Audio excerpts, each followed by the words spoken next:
Paula Cristina Roque is an independent analyst and the author of the book Governing in the Shadows, Angola's Securitized State. She joins us live now from Lisbon, Portugal. All right, thank you so much for being with us, Paula. So when we look at what's happening in terms of the election in Angola right now, UNITA is certainly gaining ground, gaining popularity, especially among young people, but NPLA is still in the position to win. Can we actually trust the results here? Are there any irregularities in terms of this vote that you're seeing?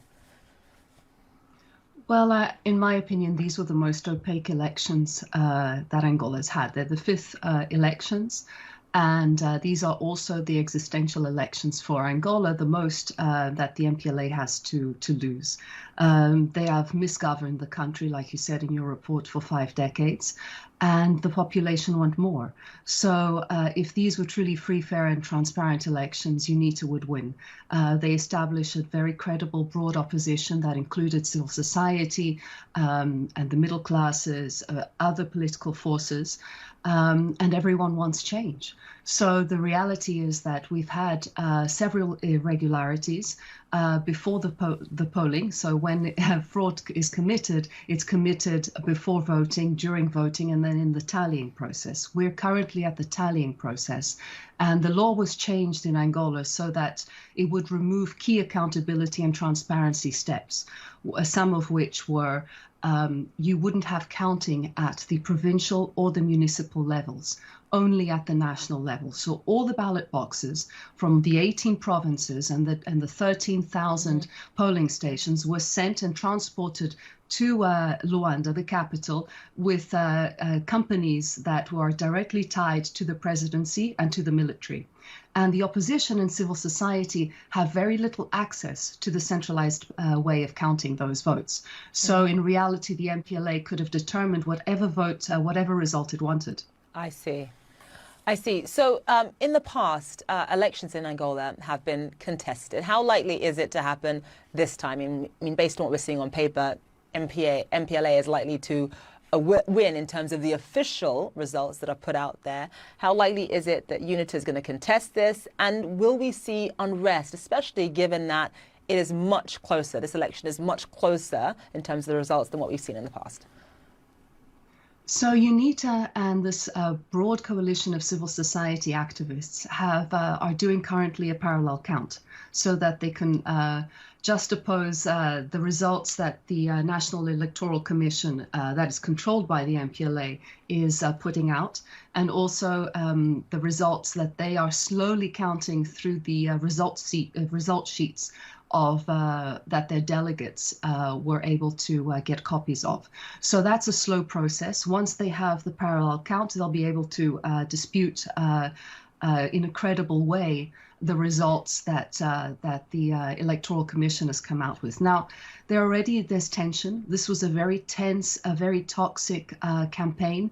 There wasn't a lot of political elegance in the way that the campaign was waged. Angola remains very polarized. These elections were even more polarizing, unfortunately. And so there's a lot of tension in Luanda, in the capital. There's tension across the country. The police and the security apparatus have been fully mobilized to contain any unrest. In fact, they're expecting unrest. We haven't yet heard of anything. There have been some issues here, some skirmishes, but it has been contained by the police. I think what's going to make a difference is how is the opposition going to respond?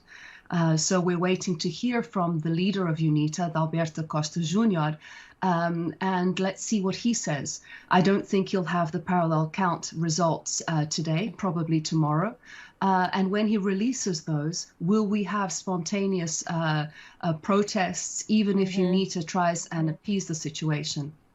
We don't know. And let's just talk about, just pivoting slightly, the two candidates, because João Lorenzo took over from Dos Santos, who ruled the country for several decades. And one of the things that surprised everyone about him is that not only did he say that he was going to tackle corruption, but he did so by turning against his former boss, essentially, by turning against Dos Santos, who was previously the party ruler of MPLA and obviously the former president. So that's João Lourenço. On the other side, you've got the head of the UNITA party, who essentially has managed to appeal to young people through being sort of very charismatic and offering them an alternative. You know, obviously a lot of people in Angola right now are dealing with the weight of crushing poverty and also youth unemployment. Just talk to us about both of these two candidates. So João Lourenço came in as an economic reformer. He brought in the IMF. He restructured the national oil company Sonangol. He began an anti-corruption drive that was very popular. So the more he pursued the clan and the kleptocratic elite of the previous administration, the more his popularity rose. But then slowly people started to understand that what was happening was actually a political purge within the MPLA party for him to retain power. So it hasn't really amounted to much. They haven't managed to repatriate significant amounts of the funds that were looted, and corruption, in fact, continued under his watch. So he lost credibility in that aspect. On the other side, on the other hand, you have Adalberto Costa Jr., who wasn't a known figure during the war in UNITA. He was a diplomat. He never had military experience or credentials. He is very, he has a very interesting way of speaking, and he's evocative of almost the past of Savimbi's speeches, which could be construed as a positive or a negative aspect. Mm-hmm. But for the population, it's interesting for them that we have now an orator, because for all his faults, Savimbi was a very good speaker.